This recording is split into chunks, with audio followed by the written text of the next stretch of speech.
Kampanye militer di Hamadan, Rey, dan Tabaristan.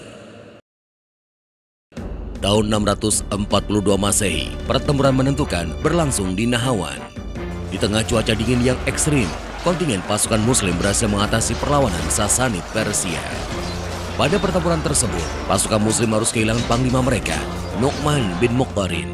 Posisi panglima perang kemudian diteruskan oleh Huzaifah bin Yaman. Sehari pasca pertempuran, kontingen Huzaifah bergerak maju menuju pusat kota Nahawan yang berjarak sekitar 20 km dari lokasi pertempuran. Baru menempuh 9 km, di sebuah tempat yang bernama Daris, kontingen Huzaifah bertemu dengan unit-unit Persia yang dipimpin Dinar. Serangan kontingen Huzaifah tidak menemui perlawanan berarti. Dinar membawa pasukannya mundur ke pusat kota Nahawan. Pasukan Sasanid Persia sempat beberapa kali melancarkan serangan. Namun, agresivitas itu berakibat korban jiwa yang sangat besar di pihak mereka. Dinar memutuskan menyerah dan perdamaian disepakati dengan kewajiban membayar jizyah. Ketika perdamaian dibuat, beberapa unit kecil pasukan Sasanid berhasil mundur ke Hamadan. Huzaifah mengirimkan 2 kolom pasukan ke Hamadan yang masing-masing dipimpin oleh Al-Qaqa bin Amr dan Nu'aim bin Muqarin. Hamadan memasuki masa-masa pengepungan. Seluruh akses kota diblokade untuk mencegah datangnya bantuan. Khusrau Sanum, pemimpin Hamadan, menyadari bahwa tidak mungkin memenangkan pertempuran. Hamadan memilih menyerah. Khusrau Sanum dan penduduk bersedia membayar jizyah. Khusrau Sanum juga meyakinkan kepada Al-Qaqa dan Nu'aim bahwa dia bertanggung jawab atas Hamadan serta bersedia menjalankan pemerintahan atas nama pasukan Muslim. Sesuai dengan perjanjian yang dibuat, Khusrau Sanum diangkat sebagai gubernur Hamadan. Sementara itu, unit-unit lain dari pasukan Muslim telah mencapai Isfahan.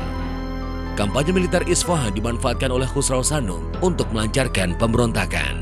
Amirul Mukminin Umar bin Khattab memberikan perintah kepada Nu'aim bin Muqarin merebut kembali Hamadan. Nu'aim berangkat dari Nahawan pada Januari 642 Masehi. Hamadan jatuh dengan mudah dan Khusrau Sanum dilengsarkan dari jabatannya. Setelah memastikan penjagaan Hamadan, Nu'aim menggerakkan kontingennya menuju Rey. Di sebuah tempat bernama Watsrus, kontingen Nu'aim bertemu dengan pasukan Persia yang dipimpin Isfandiar, saudara dari mendiang Rustum.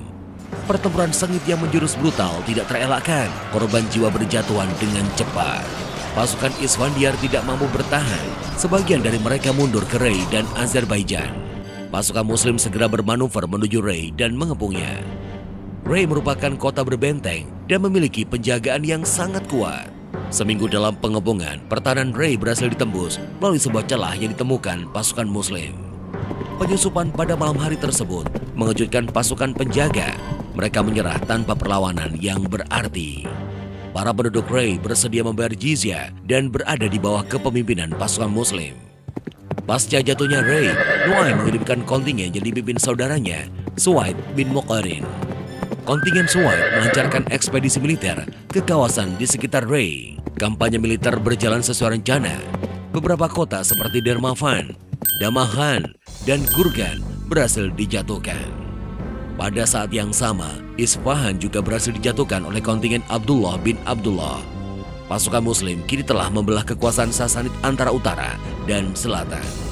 Dari Rey, Nu'aim mengirimkan kontingen Suwaid dengan target provinsi Tabaristan. Tabaristan terletak di pesisir selatan Laut Kaspia. Pergerakan kontingen Suwaid dimulai dari Qumas, kota besar Tabaristan. Qumas jatuh tanpa adanya perlawanan. Suwaid pun melanjutkan kampanye militernya ke Jurjan. Unit-unit Persia yang dipimpin Rosban melakukan perlawanan, namun sangat lemah. Jurjan jatuh dengan mudah. Suwaid mengarahkan pasukannya ke Deistan. Tidak ada perlawanan dan penduduknya menyerah begitu saja. Dari Deistan, kampanye militer berlanjut ke Amul. Kota ini dipertahankan oleh unit-unit Persia yang dipimpin Sibhedar. Selama beberapa hari, Amul diblokade sehingga mengakibatkan kekurangan air dan makanan. Kota itu pun akhirnya menyerah. Dengan jatuhnya Amul, maka seluruh provinsi Tabaristan berada di bawah kendali pasukan Muslim.